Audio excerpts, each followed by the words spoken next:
In making cube steak, I saute my onions separately. I get them going in a separate pan. I then add a little salt and pepper to these. I did add a little oil.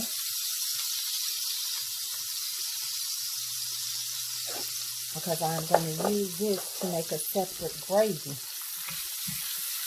This is going to be for those that love onions with their cube steak or with their chopped steak. I do this separately because everybody does not like onion gravy. Okay? I am seasoning my pan. I'm sauteing these. I'm not going to let them get hard, but I am going to let them begin to tenderize so that I can then make a gravy and pour the flavor of the onion. And what you want to do is turn these down on low and let them sweat themselves, okay? That is our first step for the onion gravy for the cube steak. Okay, so we're making onion gravy for the cube steak. We're doing 2 separate gravies, so let's get to the next part. We just saw what happens with the onions, right? All right, so now the onions are at a certain point. I'm going to turn it down. So once the onions get to this point, we turn it on low. We don't want it to cook too fast. Now, they're just right. Just right. Should take you less than 5 minutes to get these caramelized like this. We're going to add some flour. That was a 1/3 cup of flour that we're going to add. We're going to work that flour in there. Once we see where it's going, and what we're going to do is take our time, and I'm going to add about a good tablespoon of beef bouillon. Beef bouillon. Just about a tablespoon of beef bouillon. 1 tablespoon.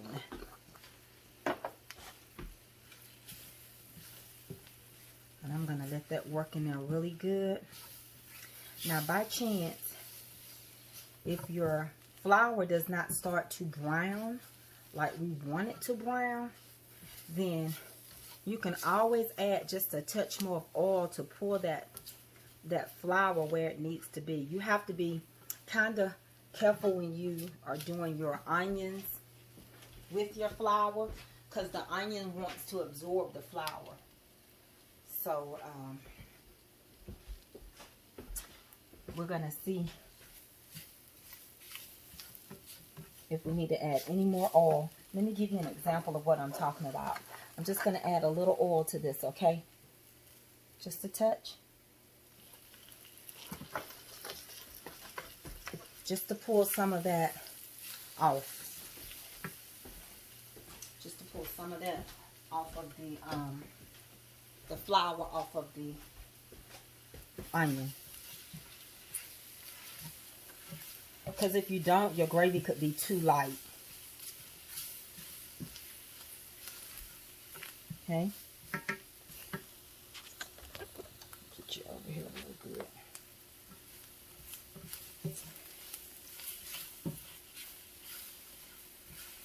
You want to take your time, and when you like the color that you see that it is, that's when you want to add your water or your beef bouillon or your beef broth, your chicken broth, whatever you're going to use.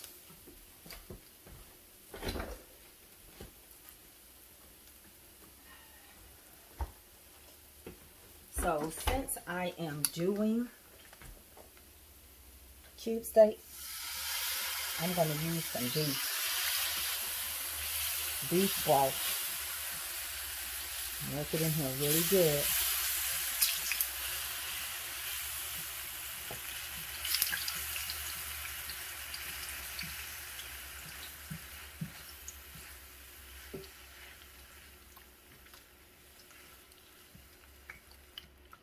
Just going to take my time with this and work it in really good.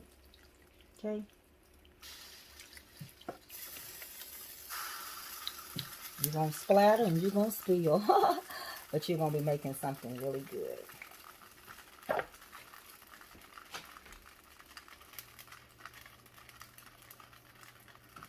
All right. So this is going to simmer. And we're going to keep stirring. So now we're working on the cube steak. I have taken the cube steak. I've seasoned it with what I wanted. I warmed up my grease. I put some salt and pepper in my flour.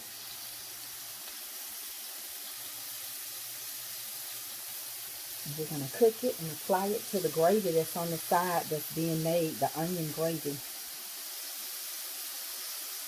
I cut my cube steak up.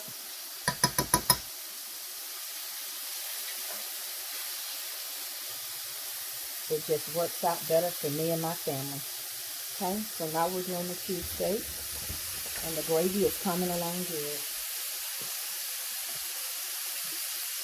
I've got it on low and slow. Because if I feel as though it's not thick enough for me, I'll add more broth, or you can add more water. Either one that you're using. And you want to make sure that that gravy is lump free. Okay?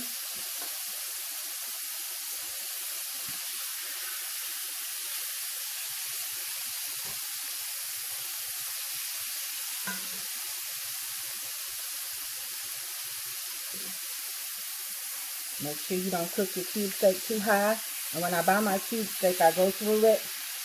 And if it's tough, if I'm only doing cube steak and not mixing it to create chopped steak, then I go through and make sure that it's not too tough. Okay?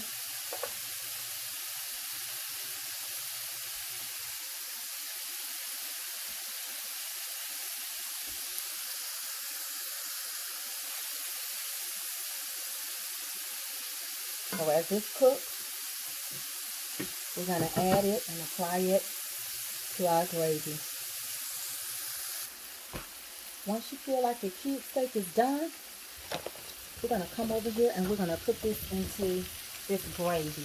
Now the gravy, I left it loose for a reason. That's because I'm going to add that cube steak in there, and it's going to tenderize it even more, because with it being liquidy, it will continue to help the cube steak become tender as it sits here and we cook it on slow. So my gravy is loose for a reason. Okay, so now what we're going to do over here, we're going to apply the cube steak.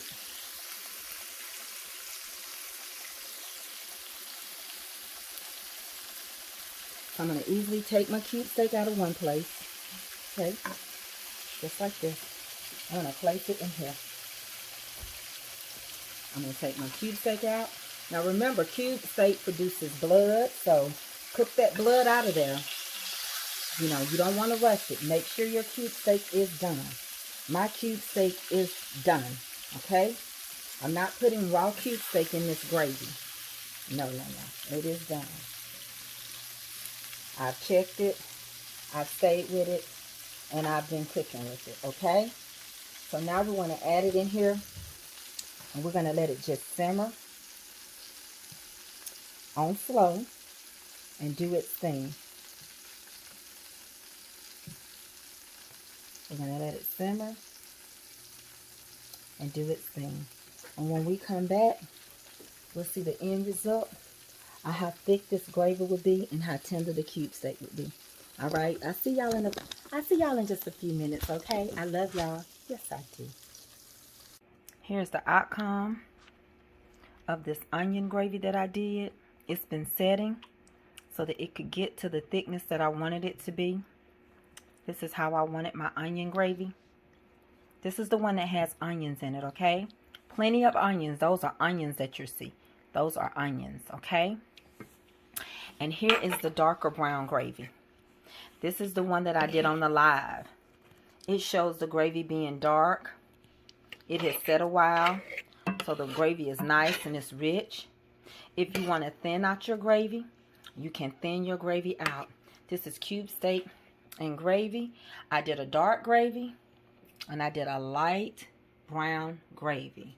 Okay, this gravy, as you see, that's not lumps, those are onions. It's got plenty of onions in it. Onions, onions, and onions. All right, thank you all for watching Mama's Comfort Cooking. I love y'all. Yes, I do.